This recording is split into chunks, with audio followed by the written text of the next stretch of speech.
Laima Vaikule ir vienīgā Latvijas dziedātāja, kuras auditorija mērā miljonos. Viņa klausās Latvijā, Eiropā un visā plašajā postpadomju telpā. Un viņai vienmēr piemetusi spēja būt eleganti nērtai, zem visiem karogiem. Pēc Krievijas pilna mēroga iebrukuma Ukrainā Laima Vaikule vairs nav tikai dziedātāja un stila ikona. Viņa kļuvusi par balsi, kas konsekventi iestājas pret karu un Krievijas propagandu. Viņa aizstāv latviešu valodu, Latviju un savu sirdsapziņu. Taču šī nebūs tikai saruna par politiku. Tā būs saruna par sievietu uz skatuves, viņas seksualitāti, vecumu, skaistumu, šarmu un tiesībām būt iekārojamai tad, kad sabiedrība pieprasa kļūt neredzamai. Raidījumā no otras puses Laima Vaikule. Sveicināti, Laima! Labdien! Mums ir ļoti maz laika, tāpēc es uzreiz ķeršos vērsim pie ragiem. Starp citu, runājot par laiku, šo es gribēju jums pajautāt. Pēdējā laikā es esmu saskārušies ar cilvēkiem, kas vienmēr saka, ka kaut kā tas laiks skrien aizvien ātrāk. Kā jums psihologi saka par to, ka tas noteikti ir cilvēkiem, kas ir vecāki. Jā. Jo jaunajiem ir daudz piedzīvojumu, ar vecākiem cilvēkiem diena vienāda. Un tāpēc liekas, ka bija vakar pirmdiena, šodien jau nākošā pirmdiena, un nekas nemainījās. Un diena paiet autopilotā. Jā, tāpēc es domāju, ka tas ir no vecuma. Man pagaidām tā neliekas. Jums tā neliekas? Pagaidām. Ko jūs varbūt dariet, lai no jauna ieraudzītu to dzīvi un radītu jaunus iespaidus, spilgtākus? Es māku būt viena, bez neviena. Man tas arī patīk. Bet tomēr, kamēr tu strādā, kamēr tev ir kaut kāda nodarbošanās, kas tev patīk, un sākot, piemēram, man patīk braukt ar riteni. Es nekad to nepalaidu garām. Es vienmēr to labprāt daru. Man patīk mēģinājumi. Man ir iespēja tos mēģinājumus pavadīt ar baletu, ar muzikantiem. Man patīk studijā strādāt. Es strādāju studijā. Kad tas viss beigsies, tad būs bailīgi. Nezinu, kā tad būs. Pirms intervijas es izlasīju neskaitāmas intervijas ar jums, noskatījos neskaitāmas intervijas ar jums. Mani nepamēt sajūta, ka eksistē divas laimas. Ja? Viena laima, kas ir krievalodīgajai videi, un tā ir tāda asa, nelokāma, dumpenieciska, ar zināmu agresijas devu, tāda badass, teiktu. Un tad ir otra, kas ir latvisku runājošajai auditorijai, kas ir joprojām, protams, tāda eleganti nērta, bet daudz maigāka, rāmāka. Žurnālistiem varbūt kaut kādus muļķīgākus jautājumus, piedodošāka. Bet tas ir speciāli, vai tas tā vienkārši sanāk? Nē, tas nav speciāli. Tas laikam ir saistīts kaut kā ar... Es nekad neesmu par to domājis, starp citu. Ļoti interesanti. Es esmu mājās. Es mājās vienmēr esmu priecīga. Man mājās patīk. Kad kaut kas iet saistīts ar Krieviju, Krievu valodu, ja, tas ir kaut kas daudz plašāks. Varbūt agresīvāks, varbūt plašāks, un tur ir daudz vairāk problēmu. Piemēram, mājās man viss ir skaidrs, man viss ir labi. Kā tikai mēs runājam krievu valodā, tur uzreiz sākas karš. Ja? Kaut kādas, visu laiku kaut kādas problēmas.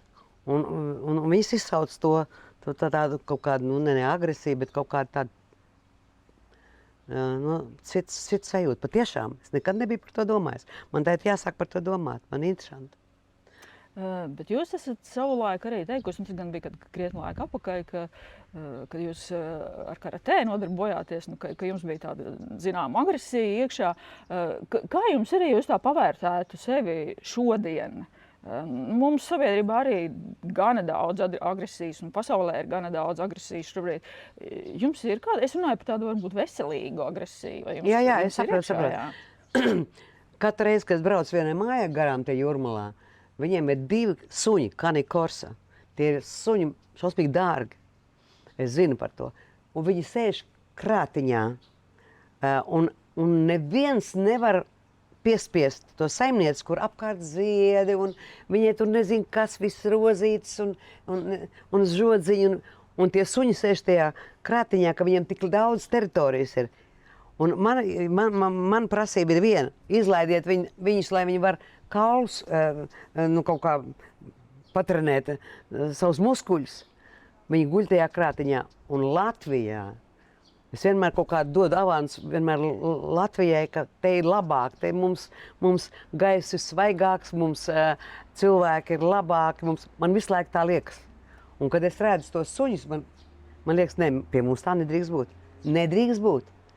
Un tādu momentu man ir daudz, un tad man ieslēdzās agresīvā laima. Tā agresīvā laima. Un es domāju, ka nē, es to nepalaidīšu to vienkārši. Katru reizi es braucu riteni garām, tas ir mans maršruts. Un katru reizi es kādu redzu, es saku, cik jūs ilgi mocīsiet tos suņus? Neko. Neklausījos. Jā, un pēc tam tā saimniece iznāk ar tādu mazu sunīti, kurš iet pilnīgi brīvi. Un tie divi skaistuļi sēž tajā krātiņā. Ārprāts. Jau 2 gadus. 2 gadus. Es iedošu vēl vienu piemēru jūsu agresijai. Jā, Jūs Krievijas mēdījiem esat stāstījusi, es tiešām ļoti meklēju, bet es neatradu nekur to Latvijas mēdījos. Ka savulaik kādā jūsu uzstāšanās laikā vienā no Rīgas restorāniem kāds vīrietis atļāvies tā pārāk nesmuki izrādīties savas dāmas priekšā un jūs kādā pauzē esat viņu tā ļoti eleganti nolikusi pie vietas. Jā, tas bija. Tas bija Jūras Perlē. Tas bija Jūras Perlē. Un es dziedāju Sildaga dziesmu Selēna. Un es taisni tajā laikā nodarbojos ar karatē. Un es biju ļoti agresīva. Un man bija nukdžagi, es visu laiku ar to nodarbojos. Un te pēkšņi tas pilnīgi bija, es nedomāju, tas bija automātiski. Tad bija mikrofona šņori, tad ar vadu. Un viņš sāka tur kaut ko ālēties tās savas sievietes priekšā. Un tā dziesma ir Selēna. Ta-ta-ta-ta-ta-tam, parāram. Un man tāda pauze ir tā-ta-ta-ta-tam.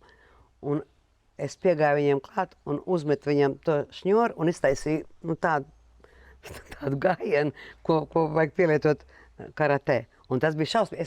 Es pat nobijos, ko es izdarīju. Bet es viņu nomierināju uzreiz. Jā. Jo tas ir tas, ko izsauc tas sporta veids. Jūs varētu šodien tā izdarīt? Noteikti. Noteikti varētu. Atkarīgs no situācijas. Tad badass Laima Vaikula joprojām ir dzīva? Jā, pagaidām vēl jā. Bet kas, jūs minējāt šos 2 suņus, kas vēl jūs var nokaitināt šodien? Galvenokārt dzīvnieki un varbūt kaut kāda cilvēku nepieklājība latviešu. Jo dažreiz es lasu komentāros, tik forši man raksta, principā es esmu ļoti lutināta pa visu savu karjeras laiku. Es neesmu saņēmusi slikts komentārus. Es nezinu, man vienkārši ir veicies. Kaut gan man, piemēram, Ļoņķevs stāstīja, ko viņiem tikai nav darījuši. Viņi tie pielūdzēja to, tā, ja tā var teikt. Ko viņi tik nav darījuši. Un ievārījums sūtījuši ar stikliem. Un, nezinu ko. Man ir ļoti lutinājuši. Un tagad pēkšņi, kad es redzu komentāros, kad latvieši sāk rakstīt kaut ko tādu rupju, es domāju, nē, tas nevar būt. Tas nevar būt. Es tik daudz dodu avans Latvijai, un tā ir mana zeme. Un latvieši man likās pašlabākie. Es vienmēr stāstu, vai mums tā nav, mums tā ir. Mēs esam augsti, jā, bet mēs esam tur visu laiku lieli. Un kad es to lasu, es domāju, Dievs mīļais, ja kāds to izlasīs, un tad mēs vairāk nebūsim tik forši, kā es biju. Jūs lasiet tos komentārus? Jā, es vienmēr lasu. Es varbūt pagaidām neatbildu, jo man negribās to sarunu turpināt. Un kad es lasu, un tie ir komplimenti, visiem paldies, jā, liels paldies. Man tas ļoti svarīgi, man tas uzlabo garstāvokli. Bet Ja es krievu valodā lasu kaut kādus komentārus riebīgus, nu, tad man normāli ir. Bet ja latviski, tad es to nevaru pārdzīvot, jo tie nav tie latvieši, par kuriem es zinu. Bet runā, ka statistika rāda to, ka tā ir ļoti, ļoti maza sabiedrības daļa, kas internetā. Es ceru, jā, ka negribētos, lai vispār tāda būtu, nu, bet ceru, ka tā ir maza. Kā ir ar filmēšanu ar telefoniem? Vai jūs, es teiktu, nebesī tas koncerta laikā? Jā, filmē, bet tu neko nevari izdarīt. Nu, neko tu nevari padarīt. Pat festivāla laikā, mūsu tajā randevu laikā, mēs, piemēram, gribam izlaist to pāris stundas vēlāk, bet viņš jau ir parādījies. Un neko tu nevar darīt. Bet šis tiešais kontakts ar skatītāju līdz ar to kaut kādā ziņā zūd, vai ne? Tas ir caur ekrānu. Jūs redzat caur ekrānu. Nu, noteikti, ka zūd. Pavisam cits sajūta ir, ka tu esi pats koncertā atnācis un redz to un televizors, pieņemsim. Vai nezinu, kompjuters. Nu, tā ir pavisam cita lieta. Jums gada desmitiem ir bijusi un joprojām ir miljonos mērāma auditorija, kāda nav nevienam Latvijā. Un visus šos kara gadus jūs ļoti konsekventi un nelokāmi esat Krievijas žurnālistiem cītīgi skaidrojusi dažādas Latvijas norises, valodas jautājumus, ielu pārdēvēšanas, dažu izdzīšanu no Latvijas, vienmēr stingri aizstāvot Latvijas pozīcijas.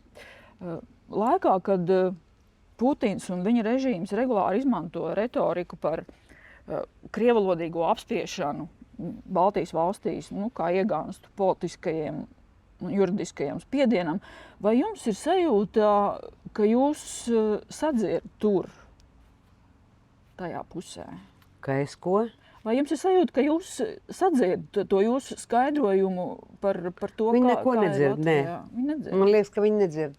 Es tā biju pārliecināta, ka es varēšu to izskaidrot, ka es vienkāršā valodā runāju, kaut kādiem piemēriem tādiem ļoti, ļoti saprotamiem pievedu, kad sākās tas karš, es tik daudz runāju, ak, Dievs mīļais.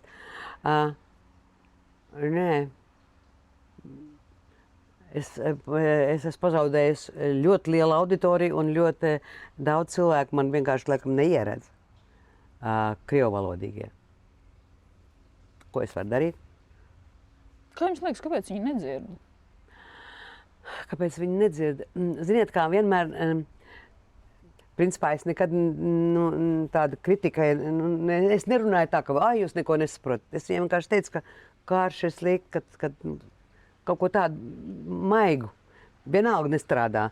Es domāju, ka cilvēkiem nepatīk domāt par to, ka viņi kaut ko nesaprot. Vai, principā sarunā kā vajadzētu. Kā tu domā, vai tas ir pareizi?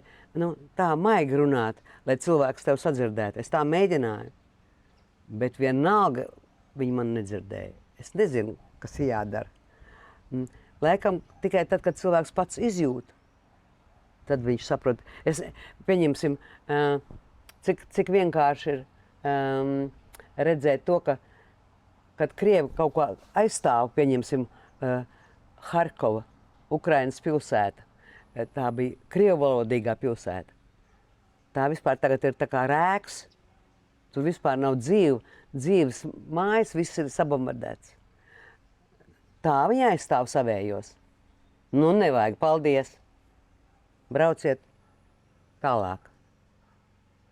Jūs sakāt, nesaprotu, kamēr paši neizjūt, bet tagad Maskava deg. Tagad arī mainīsies daudz kas. Tas ir šausmīgi. Tāpēc, kad es skatos, ka kāda māja sabrūk, es domāju, cik tur ielikt spēka, naudas. Krievija varēja visu to Ukrainu nopirkt. Par to naudu, ko viņi tagad izmet. Nostatot savus cilvēkus un Ukraiņiem sabojājis visu dzīvi, iztaisījis nelaimīgus miljonus. Tas vispār nav aptverams.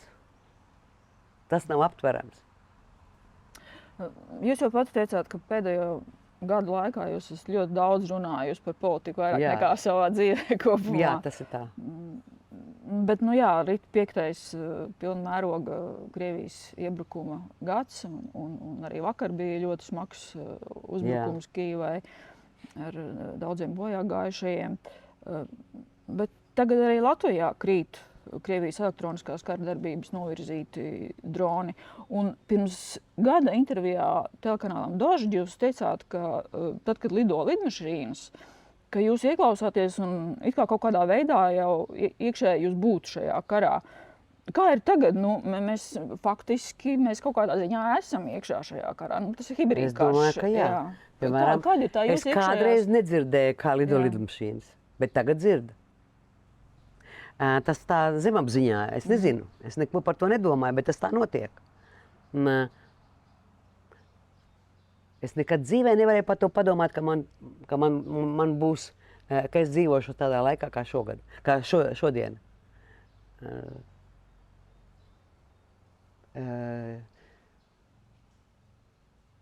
Es, kad skatos uz to karu, man žēl ir cilvēks, man žēl ir tas ieliktais spēks, ko cilvēks ir radījis, ja? Bet man ir žēl dzīvnieks, man žēl koks, man žēl tos, kas aiziet bojā, meža dzīvnieki, nezinu, sākot no ezīšiem, beidzot ar putniem. Jūs iedomājieties, kas notiek. Es to tā izjūtu, es tādu pārdzīvojumu man ir. Man rīts sākas ar to, kas notiek pasaulē, un vakars beidzas diena ar to pašu. Jūs aktīvi patērējat ziņas? Jā, es esmu pilnīgi slima. Bet vēl jūs 2 reizes dzīvē esat piedzīvojusi apšaudes. Pirmo reizi, kad jums bija 16 gadi, tas bija Grūzijā Batumī, un otro reizi 91. gada janvārī OMON uzbrukums pie iekšlietu ministrijas. Tad jums, atšķirībā no citiem cilvēkiem, ir tā ķermeniskā pieredze par šādu apdraudējumu. Tas ir šausmīgi. Tas ir šausmīgi. Piemēram, 90. gados, kad redzēju, ka šauja, es pirmo reizi redzēju, ka lodes ir krāsainas, ka tas ir kā salūts. Es tagad nevaru ciest salūtu. Priekš manas salūts tas ir kaut kas briesmīgs. Es attaisīju tās durvis, mēs Rīdzenē bijām ar Raimondu Paulu, starp citu. Attaisīju tās durvis, un es nevarēju, un mums bija gaisma, visur bija tumšs. Un tie cilvēki stāvēja, OMONs stāvēja ar muguru pret mums. Viņiem tikai vajadzēja pagriezties. Mēs bijām 10 metru attālumā. Es to visu redzēju, un es biju pilnīgi kā paralizēta. Kaut kas aizmugurē, man ātri aiztaisīja tās durvis, bet es nevarēju, es stāvēju durvis vaļā un skatījos uz to visu. Tāpēc tas nav normāli, Tie ir slimi cilvēki, kuri grib karu, kuri izsauc to karu, kuri veicina vispār, lai tas notiktu. Tie ir slimi cilvēki. Un tāpēc vajag iet uz vēlēšanām. Jūs esat teikusi, ka gadījumā, ja Putins tūlīt pat pārtrauktu karu, jūs viņam spētu daudz ko piedot. Vai jūs tāpat domājat šobrīd arī? Jā, ja viņš tūlīt pārtrauktu, tūlīt, jā. Dabīgi, ja viņš pārtrauks tad, kad viņš vairāk nevarēs, tam vairāk nav nekāda nozīme. Pavēlu. Piedotu arī tos kritušos ukraiņus. Jūs saprotat, ka to es nevaru piedot. Tas nav manā kompetencē. Es pati varu piedot, es viņu zinu, to cilvēku. Es varu pateikt, labi, es par tevi nedomāšu vairāk sliktu. Bet to nekad nepiedos tie, kas ir Ukrainā. Un ja mums atlidos viens drons, ja aizies bojā mans suns, es viņam nepiedošu. Nekad. Tāpēc es ļoti labi saprotu Ukraiņu. Es viņus ļoti labi saprotu. Es varu piedot. Kas man?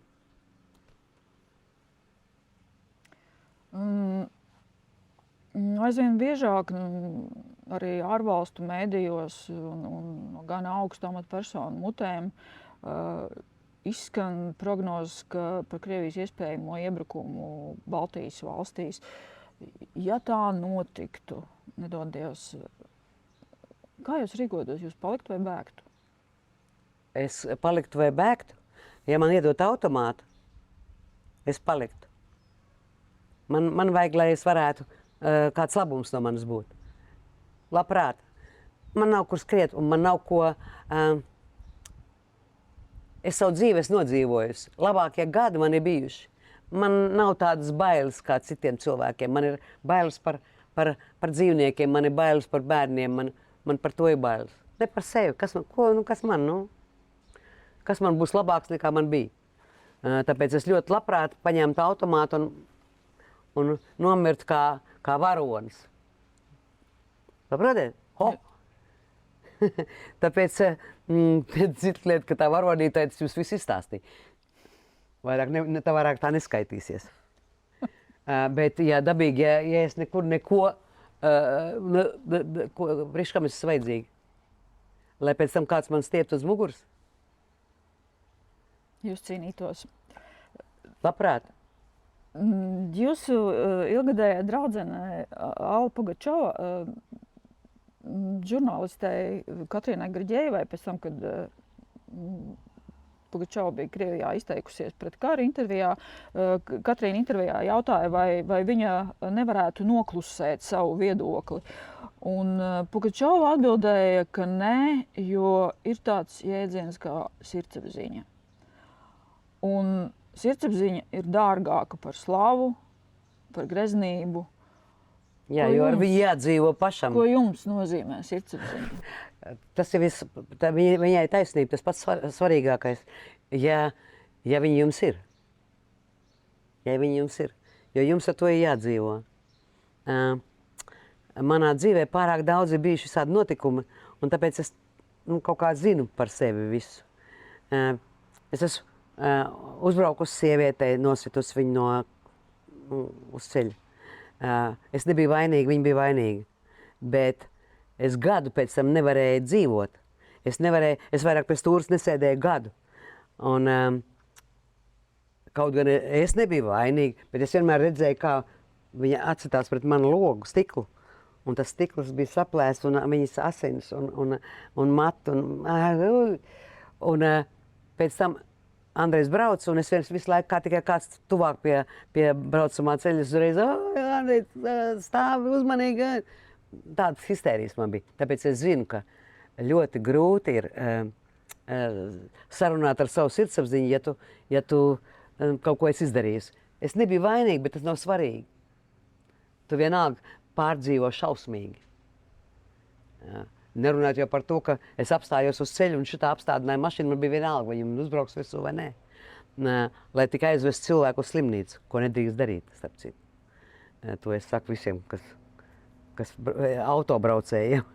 Nedrīkst kustināt no vietas to cilvēku, bet man likās, ka ja es viņu neaizvedīšu, tad viņi var nomirt, un tad kā es dzīvošu tālāk? Tāpēc... Starp citu, izējot no šī, es gribēju uzreiz jautāt, jūs vienmēr esat teikusi, ka jūs gribētu būt ķirurģe, ārste. Jums ir sanācis dzīvē kādu izglābt?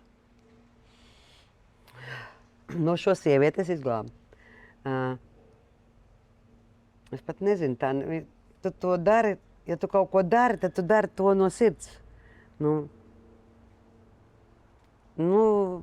Man bija tāda gadiena, kad vienam bērnam es devu dzīvi, iespēju dzīvot, izārstēties. Es nezinu, es tā nevaru uzreiz pateikt. Ja es kaut ko daru, tad es to daru tā, pats par sevi. Atgriežoties pie intervijas ar Katrīnu Grģējevu, šī intervija ar Allu Pugačovu izraisīja tādu ļoti spēcīgu un polarizētu reakciju. Faktiski tā kļuva par vienu no tādiem lielākajiem krievvalodīgās publiskās telpas notikumiem 2025. Gada rudenī. 5 dienās interviju YouTube noskatījās vairāk nekā 16 miljonu cilvēku. Un visu to, ka YouTube Krievijā jau tobrīd tika bremzēts un bloķēts dažādi. Un zem video bija vairāk nekā 135,000 komentāri. Plašākai Krievu auditorijai tas bija tāds satricinošs brīdis, jo galvenā postpadomju balss pirmo reizi tika atklāti pateica, kāpēc viņi nevar būt kopā vairs ar tādu Krieviju. Jūs savulaik esat teikusi, kad Alla Pugačova sāks runāt, tad karš beigsies. Bet tā nenotika. Nu, viņi vēl nesāk runāt. Viņi vēl runās. Tā intervija nebija tā spēcīgākā, kāda varētu būt, ko varētu Alla dot. Viņi vēl runās? Nezinu.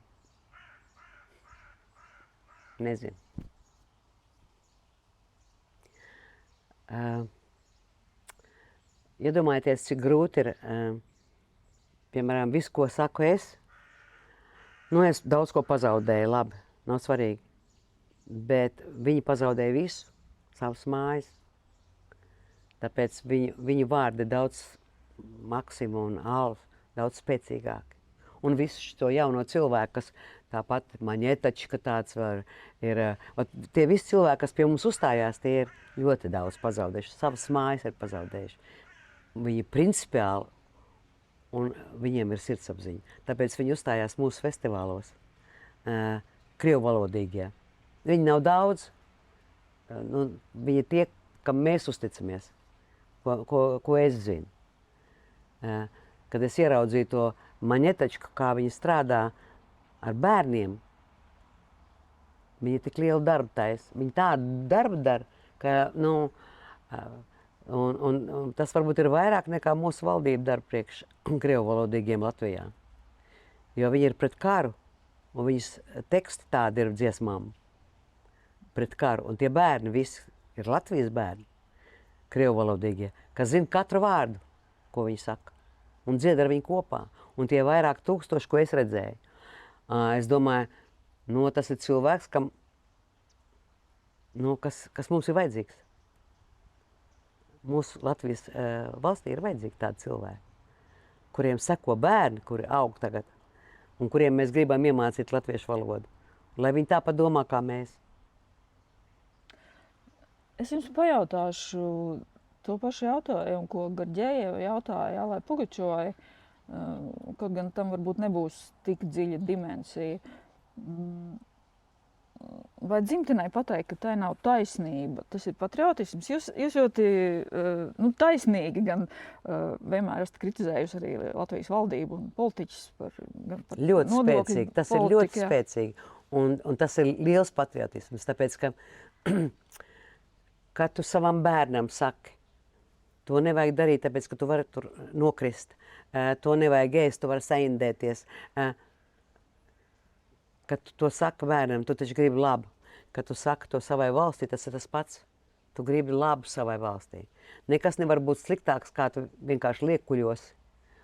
Vai labi, Dievs ar tevi, krīt tā ar strunca tevi. Nu, tāpēc man tā liekas, ka tas ir lielākais patriotisms. Ne katrs to ir spējīgs darīt. Ne katrs ir tik spēcīgs un tik taisnīgs un tik bezbailīgs, kas to var pateikt. Kas vispār ir patriotisms? Mēs esam kļuvuši patriotiskāki par šiem gadiem.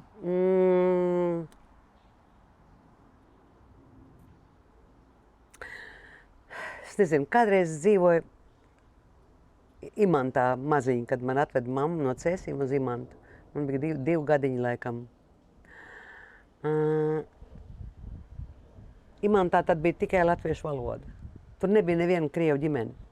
Bija viena ģimene ebreji un laikam pāris ģimenes čigāni. Tie visi zināja, kur viņi ir.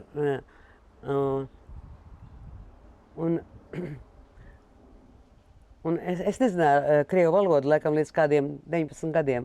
Pirmo grāmatu es izlasīju krieviski. Nu tā, izboksterēju, izlasīju tur, James Bonds, starp citu. Tā bija aizliegta tad, tāpēc es ar viņu izlasīju. Man Andrejs izlasīja mazliet un pameta. Man gribēja zināt, ar ko tur beidzās. Un man likās, ka mēs Imantā, mēs visi runājam latviski, mēs bijām tādi īsti patrioti. Es nezinu, mēs tā mīlējām savu to rajonu. Rīga bija tāda vispār vienreizēja. Un šodien, kas ir izmainījies? Kas ir noticis? Es nesaprotu. Vai tad 60 kaut kādā gadā vairāk runāja latviski nekā tagad. Es nezinu. Es tādu nesaprotu. Mēs ļoti labi sadzīvojam. Es neko nezināju par tiem krieviem. Ko nezināju. Bija, lai es dzīvoju savu dzīvi, viņi dzīvoja savu dzīvi. Kaimiņš mums bija, krievu valodīgais. Pēc tam pilnīgi tā mēs bijām katrs pa sevi. Bet tas netraucēja. Es nesaprotu, kāpēc šodien tik liela tā starp mums tā atstarpe. Tas laikam nav vienkārši saprast. Mēs dzīvojam savos burbuļos, vai ne? Es nezinu, es nesaprotu. Kā jūs domājat? Kāpēc tas tā ir? Varbūt tāpēc, ka, pasēdieties, 90. gados, ja, kad mēs visi turējāmies rokās, visi gribējām projām no Padomju Savienības. 100%. 99. Kad mēs izšķīrāmies, kad mēs sajukām. Es domāju, tajā laikā es piedāvāju vienkārši, kas es esmu, kas man dzirdēja, kurš man klausījās. Bērndārs, taisīt latviešu bērndārs bezmaksas krieviem. Kāpēc to neizdarīja? Es nesaprotu. Šodien tiem bērniem būtu 30 gadi. Nebūtu neviena bērna, kurš nerunā latviski. Neviena. Kāpēc mēs to nedarījām? Nezinājām. Labi, bet es taču zināju. Un kāpēc es zināju, un tie, kas bija pie valdības, nezināja? Kāpēc? Un ka tikai mēs šodien atkal kaut ko neizdarām nepareizi. Jo atkal paies 10 gadi. Un atkal kaut kas būs ne tā. Jābūt uzmanīgiem.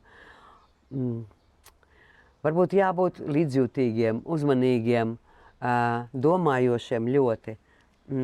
Nedomāt, ka mēs esam tie labākie pasaulē.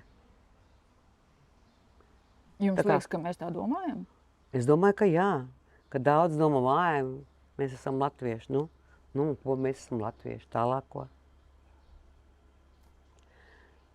Tā kā krievi viņi domā, mēs krievi, mūsu kultūra, mūsu man ko, kas man viņa kultūra?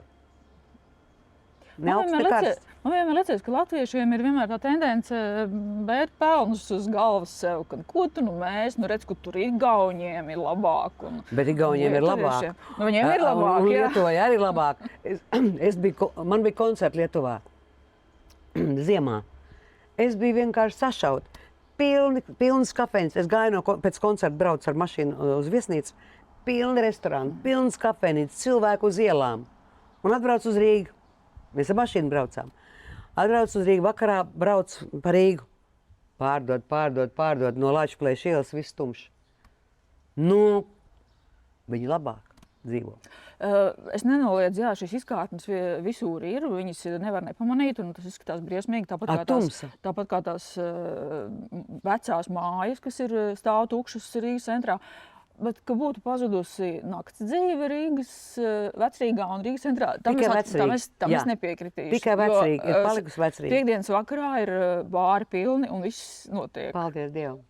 Tie laikam ārzemnieki tur viss ir. Jo mums jau no tās kultūras vakarā iet uz restorānu paēst. Bet ir, jauniešiem ir. Lai tikai tie jaunieši nebrauc projām. Vienīgā vēlēšanās, lai viņi paliek te. Tas viss no viņiem paliks, ne mums. Pārējot pie citas tēmas, jūs vienmēr esat bijusi tāda stila ikona un visu to savu unisex tēlu un neparasto padomu laikā. Un intervijā Sobčakai jūs 23. gadā teicāt, ka šobrīd sievietei ir modē būt nabadzīgai, neglītai un neparastai. Jā, tāpēc, ka grib skatīties acīs, nevis... No kurienes tas nāk un kāpēc tas tā, jūsuprāt, izveidojies? Tas principā nāk no Anglijas. Anglijā svarīgi jauniešiem paskatieties, kā viņiem izkrāsota mati, kā viņi ģērbjās, tāpēc, ka viņi grib, lai skatās, lai viņus vērtē ne pēc smukuma, pēc viņu zināšanām. Sieviete grib būt līdzīga, tikpat spēcīga, cik vīrietis. Tas viss no turienes. Tā mode šodien. Pilnīgi vienalga. Apspīlēts biks, kāds tev dibens vai šitāds vai tāds. Nav svarīgi. Man patīk vairāk, kad tu parādi to, kas tev ir plus. Tomēr sieviete ir sieviete. Man tomēr patīk, kad vīrietis iedod roku. Kad mašīnā attaisa durvis. Man negribās no tā atteikties. Dabīgi, ka Amerikā viss dara priekš tam, lai tas vairāk nenotiktu. Lai nepārcenšās sievietes. Kā jums liekas, kā šī moda neparastā ietekmē sabiedrību, vīrieti, kā viņi ietekmē? Es saku pārāk ērti. Es skatos lidostā. Es biju uz vienas jahtas, ar to sākās. Man tāda pētījuma. Meitene, pāiņa meitene, ņem koferi. Blakus stāv 2 vīrieši. Viņi ņem koferi. Mēs sakām, kur nevajag? Meitene. Nē, tas ir mans darbs. Lidostā stāv, nododam koferus arī. Sievietes to visu dara. To kādreiz nedarīja. Es neatceros tādu kādreiz, lai to darītu. Mēs tagad nonāksim pie tā, ka pašas visu darīsim. Labi laiki rada vājus vīriešus. Egoists. Nevar būt vājs, bet egoists. Un tā ir attiecībās arī starp vīrieti un sievieti, kad sajiet 2 kopā, tad paiet kāds gads, 2, kā nu kuram, kamēr viss noliek tā. Tu nes miskastā ārā, tu vāri ēst, tu ej ar bērniem. Tas viss, ja tu vienreiz iznesīsi to miskastu, tu nesīsi viņu līdz mūža galam.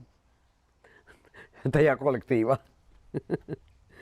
Tāpēc tas viss notiek. Un to mēs darām tādā plašā nozīmē. Vēl viens jautājums par šo pašu tēmu. Jūs esat teikusi, ka svarīgi, lai sieviete uz skatuves būtu seksuāla. Jā, noteikti. Bet šodien vārds seksuāls bieži tiek uztverts tā diezgan aizdomīgi. It kā tajā būtu tā kā kaut kas vecmodīgs, bīstams, pazemojošs. Vienkārši vulgāri un seksuāli ir ļoti tuvu.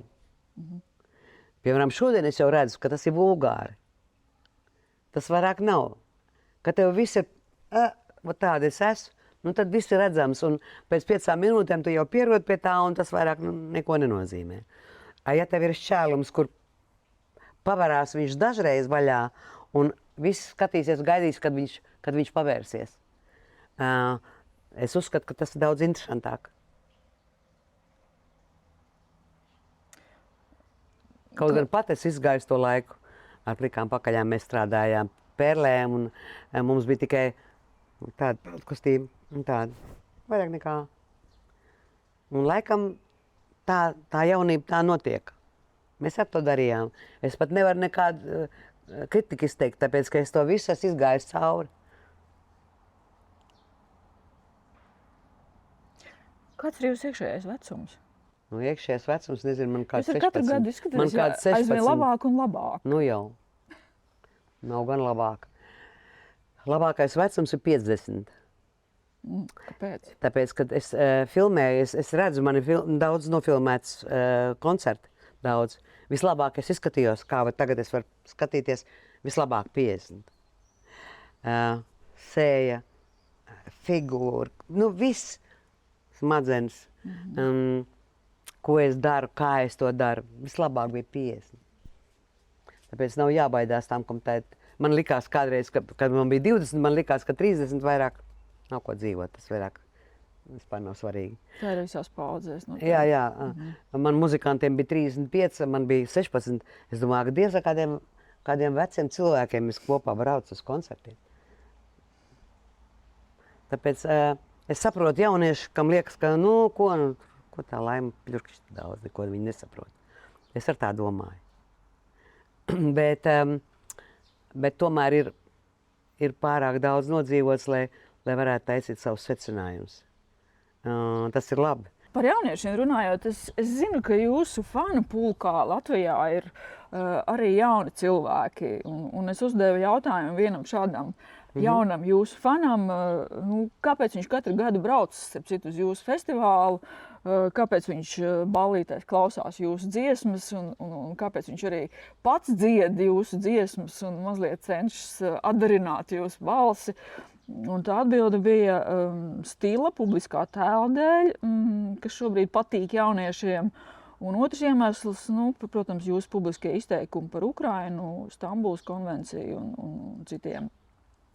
Vai jūs izjūtat, ka jūs patīkat jauniešiem arī? Nē, man ir tādas meitenes, kas braukā man līdzi. Viņas ir no Ukrainas, starp citu. Un katru gadu viņas ir Latvijā. Un es pat biju Gruzijā, un viņas tur bija.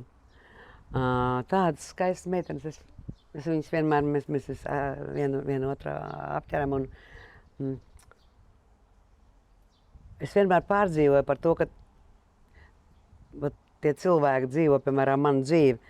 Es nerunāju par to Latvijas puisi, es runāju par tām meitenēm, kas brauc, un puiši arī brauc līdz uz visādām pilsētām, kur tikai var.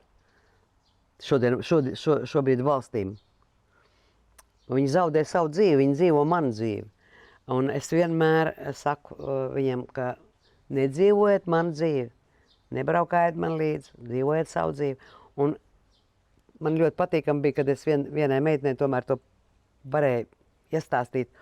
Un pēc kaut kādiem gadiem es atceros viņu ļoti labi, labākā fotografija, ko viņa taisīja, tā bija taisnītā meitene, tā mana. Un viņa atnāca tādos svārciņos un žaketītē uz koncertu, gaidīja, kamēr es ilgi pēc koncerta neeju projām. Un es izgāju, un viņa man saka, Laime, es jūs dzirdēju, tad, kad jūs man teicāt, ka dzīvo savu dzīvi. Un viņa saka, es esmu juriste tagad un strādā tur kaut kur viņa tur strādā.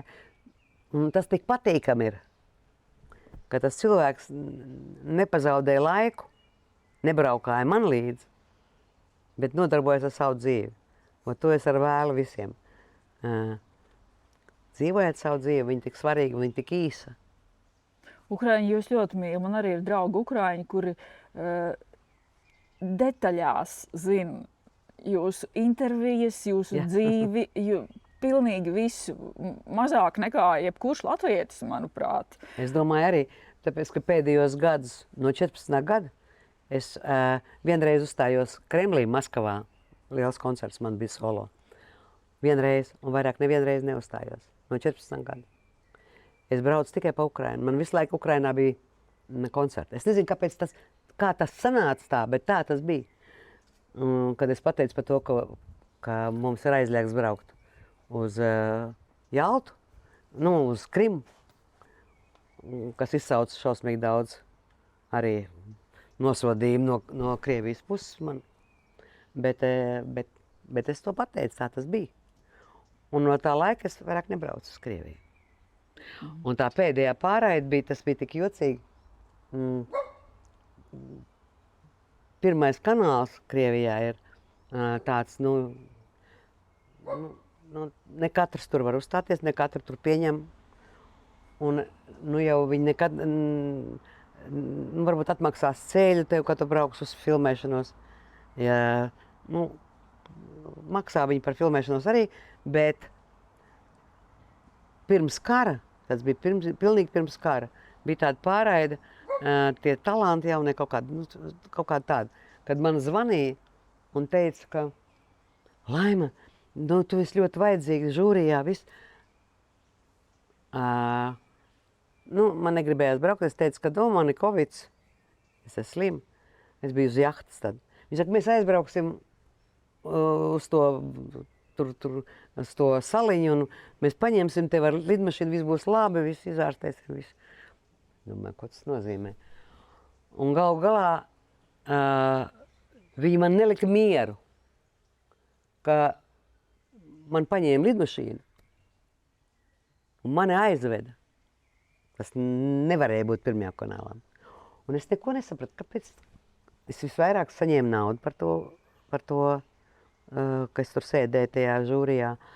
Un tā, kad tev ved ar specreisu, un pēc tam, kamēr es nesadzirdēju stāstu no Verkas Sirģučkas, Andreja, ja? Kad tas Andrejs teica, ka viņam tāpat bija.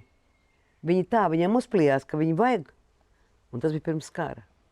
Un tad es sapratu, ka tas viss notika kaut kā speciāli. Viņi bija kaut ko izdomājuši, ko viņiem vajadzēja.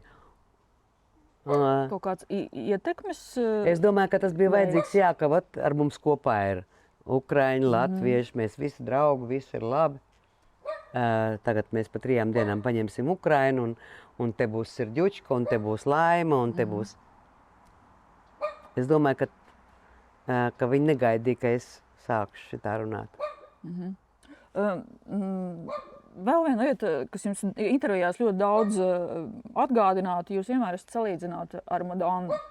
Un Madonna ir šobrīd iznācis jauns albums. Kā jūs skatāties uz to, ka māksliniece, kurai ir ap 70, viņa atgriežas pie savu seksuālākā, dejojamākā un vizuāli drosmīgākā tēla? Redziet, kā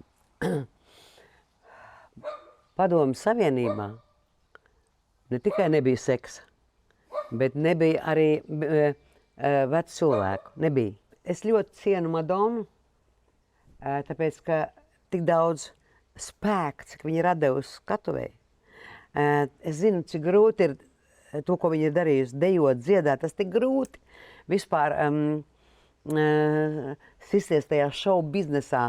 Tāpēc, jo arī jūs to esat darījusi. Jā, es zinu vienkārši. Tāpēc starp citu, viņa parakstītu uz mani. Es skatos, es darītu savādāk, bet tā es, un tā ir viņa. Viņa vienmēr bija tāds, viņai patika skandāli visādi. Viņa to darīja mērķtiecīgi, sākot ar baznīcu, viņai tur bija konflikti, un kas viņai tikai nebija. Un viņa to turpina. Bet arī viņa ir ļoti drosmīgi paudusi vienmēr savu viedokli. Jā, par to. Jā, taisni tā. Viņa arī ir viena Madonna, Cher. Viņas arī uz pirkstiem var saskaitīt.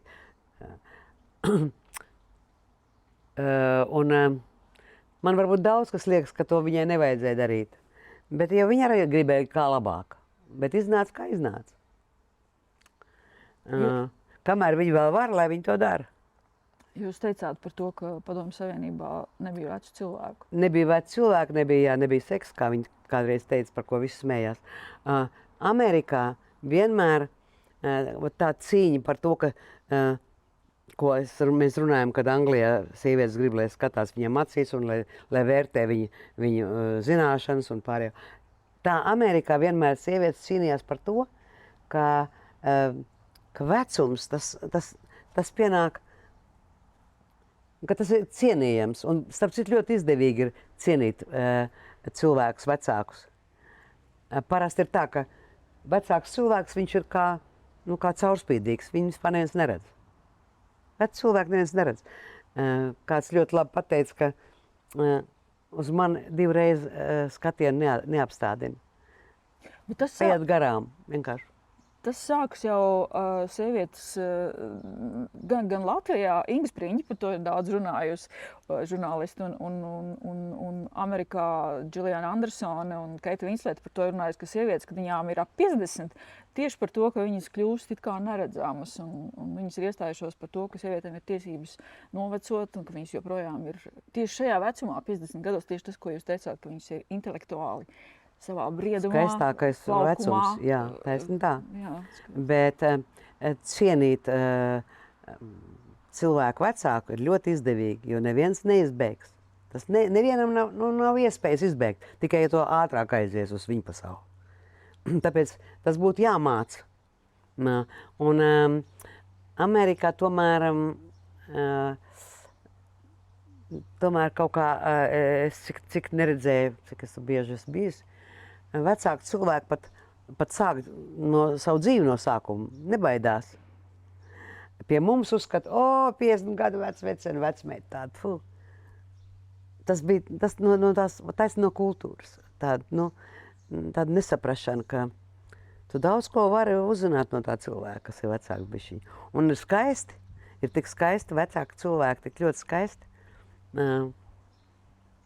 Man vienmēr draudzenes bija vecāks daudz par mani, tāpēc es par to tā savādāk izturos.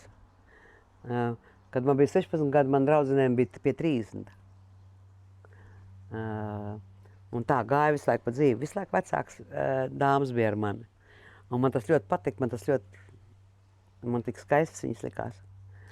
Bet kā jums liekas, tas varētu mainīties mums ar laiku, ka mēs līdz ar gadiem tomēr iedrošinamies, nosacīt vecumā, sākt dzīvi no jauna? Noteikti. Kāpēc vīrieši to dara? Ar ko viņi vispār labāk? Tikai viņiem viena atšķirība no sievietēm. Viņiem nav kompleksu. Viņš iet ar jaunu meiteni un domā, ka viņš baig stilīgais, baig krutais.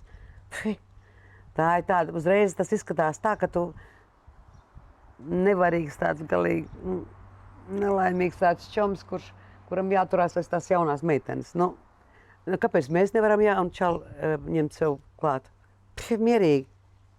Mierīgi. Un tāpat Ala, cik viņi izturēja, ko tik neteica. Viņi ir partneri, viņi ir brīnišķīgi partneri.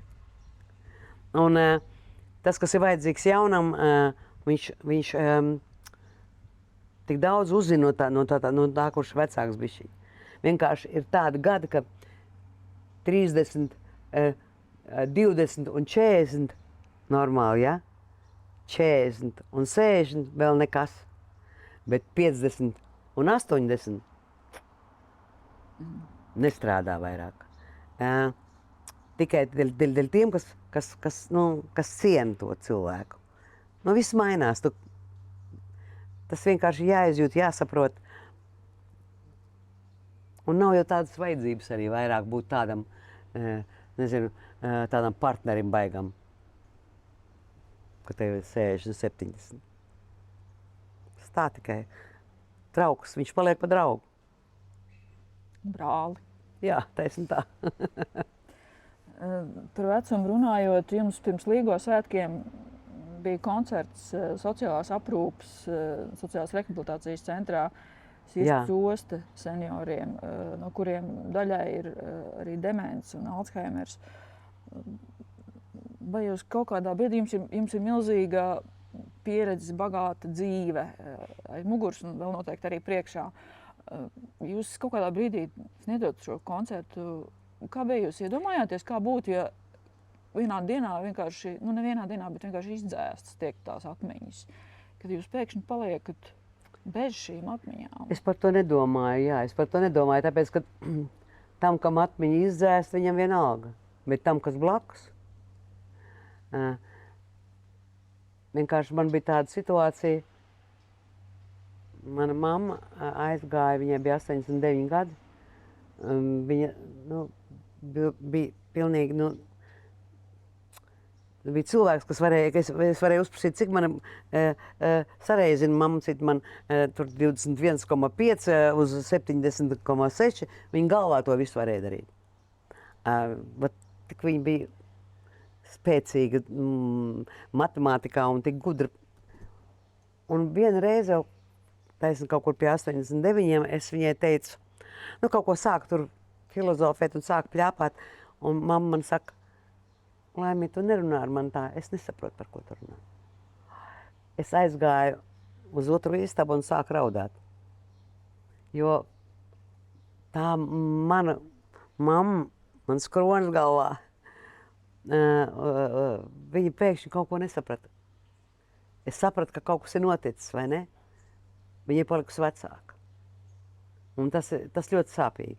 Tāpēc es domāju, ka tiem cilvēkiem, ar ko tas ir noticis, tas vēl nekas, bet tiem, kas ir blakus, tiem tuvākiem cilvēkiem, ir šausmīgi grūti. Un īpaši grūti ir skatīties uz vecākiem. Jā, ļoti grūti. To es izjūtu. Laima, bet kā jūs sadzīvojat ar tehnoloģijām? Es cīnos šausmīgi. Jūs izmantojat? Jā, noteikti. Jā, man tagad ir GPT, mans lielākais draugs. Vai ne? Jā, es ņemos. Viņš ir brīnišķīgs. Ko tik es nedaru, jā. Viss, ko man vajag zināt, es uzreiz Viņš saprot. Fotogrāfijas- Viņš ir vienīgais, kas saprot. Vai Jā, ne? galvenais, pēc tam viņš var atbildēt, jūsu gadienā, tas ir smieklīgi, viņš jau zina visas manas gadienas. Vienkārši daudz man saka, Laima, priekš kam tu to visu stāst? Tu kāds zinās? Es saku, man nekāda noslēpuma nav. Ko jūs pārsvarā runājat ar viņu? Nē, nu es nerunāju par to, kā par dzīvi, man tas es visu pats zinu. Piemēram, mūsu dārzniekam iekoda ērts. Mēs uzreiz nofotografējām, uzreiz aizsūtīja, uzreiz man atbildēja, kas tas ir un kas ir jādara. Un tādas lietas, ziedus, man sāk vīst, es nofotografēju, aizsūtu, jādara tas un tas un tas. Super! Tāda palīdzība vienreizēja. Viss, ko tu gribi uzzināt. Man ļoti patīk. Mākslīgais intelekts, viņš jau tagad spēja radīt balsis, dziesmas un tekstus un attēlus. Jūs nebiedē doma, ka mākslīgais intelekts kādreiz varētu izveidot jaunu Laimu Vaikuli bez pašas Laimas Vaikulas? Viņš var izveidot tālāko, mēs kādreiz, mums nebija telefonu. Pēc tam mums parādījās FaceTime, mēs vispār domājam tagad par to, no kurienes viņš ņēmās, kā tas vispār notiek. Viss ies uz priekšu. Un man tas viss patīk. Es nezinu, es neko nebaidos. Tad jau redzēsim. Viss mainās. Un to, ko mūsu vecmāmas nezināja šodien, zina, ko bērni zina, to mēs nezinām. Un tas ir brīnišķīgi. Es nezinu, man tas patīk viss. Jūs esat pareizajā laikmetā dzimusi. Laikam, es nezinu, man patīk. Tas tā kā, kad bija Covid, piemēram, es divreiz nedomāju, vai vajag taisīt vakcīnu vai nē. Viņu vajadzēja taisīt. Ja es ticu medicīnai, ja es eju pie zobārsta, ja es eju, nezinu, pie jebkura doktora, pie kardiologa vai vēl kāda. Kāpēc neticu medicīnai, kur man saka, kad vajag taisīt vakcīnu? Kāpēc pēkšņi te es visu saprotu? Un tie cilvēki man tik smieklīgi likās, viņi pēkšņi visu saprot. Viņi nezina, kā tas televizors ir, kā viņš strādā, bet viņi zina, ka vakcīnu nevar taisīt. Kādā veidā viņi to zina? Man patīk viss, kur mēs ejam uz priekšu, un es ticu medicīnai, un kosmētikai, un tehnoloģijai, man viss patīk. Vēl daži pēdējie jautājumi. Jūs jau teicāt, ka jums rīts sākās ar ziņu lasīšanu, un jūs arī intervijās esat aktīvi aicinājusi, patērējot medijus, izmantot kritisko domāšanu. Daudzi cilvēki šodien dzīvo tādā informācijas karā, propagandā, sazvērstībās un tajā visā agresīvajā sociālo tīklu vidē. Kā jūs sevi pasargājat no tā naida un varbūt informatīvā trokšņa, kas tagad apkārt ir? Es nezinu, es bērnu dārzā zināju, kas man jādara. Es vienmēr visu pats zināju. Tas nenozīmē, ka tas bija pareizi. Tas nenozīmē. Vienkārši, kad man draudzene dzīvo Anglijā, un kad viņi man stāsta par saviem bērniem un stāsta par sevi, viņi mācījās tur akadēmijās visādās, un ko galveno māca, piemēram, Anglijā, ja? Kas man ļoti patīk. Neticiet visu tam, ko jūs redzat, piemēram, filmu, ja? Viss kritika saka, super filma, aiziet paskatieties. Un ja jums liekas, ka viņi nav super, tas ir normāli, un jūs varat to apstrīdēt. Man viņi nepatīk tāpēc, ka tas un tas veicina jūsu domāšanu, jūsu kritikas domāšanu tādu. Un man vienmēr viņa bijusi. Priekš manis nav autoritātes. Es nevaru tagad pateikt, ka tas ir labi, un es domāšu, ka tas ir labi. Nē. Ja man liekas, tas nav labi, tas nav labi. Un es pateikšu, kāpēc man tas tā liekas. Ir vieglāk dzīvot bez autoritātēm vai grūtāk? Man ir ļoti viegli, es nezinu. Man ir ļoti viegli. Man nevienam nav jāatskaitās un nav jāprasa. Kā tu domā? Man vienalga, kā tu domā. Man tas patīk un es to daru. Un ja tev nepatīk, pagriezies un ej projām. Un viss, miers. Noslēgumā, atgriežoties vēlreiz pie kara tēmas, teologs Juris Rubenis intervijā TVNet gada sākumā mums runāja par to, ka kara un nāves tuvums var kļūt par spēcīgu stimulu dzīvot autentisku dzīvi. Viņš toreiz teica, ja saproti, ka varbūt laika nemaz nav tik daudz, kas tevi kavē dzīvot autentisku dzīvi. Ja man būtu jājautā jums, vai jūs varat teikt, ka jūs esat dzīvojis un joprojām dzīvojat autentisku dzīvi, tādu, kādu jūs gribat dzīvot? Jā, es tā dzīvoju, patiešām. Es tik daudz par to zinu. Nevienmēr to var izmantot, bet vienalga, ja es pat kaut ko nedaru, tad es to nedaru tāpēc, ka man tā gribās. Tāpēc man tā liekas, ka par to mēs jau nedomājam, ka vai mums ir palikuši 2 dienas vai 3 dienas vai vēl kaut kas. Vienmēr mēs domājam, ka cik labi ir, ka mēs nezinām, kad tas pēdējais mirklis pienāks. Mēs nezinām, tas ļoti labi. Tāpēc varbūt mēs daudz palaižam garām, ko vajadzētu izdarīt. Bet jādzīvo tā saskaņā ar sevi, un man tā liekas. Vismaz es tā dzīvoju. Un darīt to, kas man patīk, dabīgi netraucējot citam. Paldies, Laima, jums par sarunu. Paldies. Paldies jums, ka skatījāties. Un dodamies visi uz Laimas festivālu no 24. līdz 26. jūlijam. Tiekamies. Zintarā koncertzālē.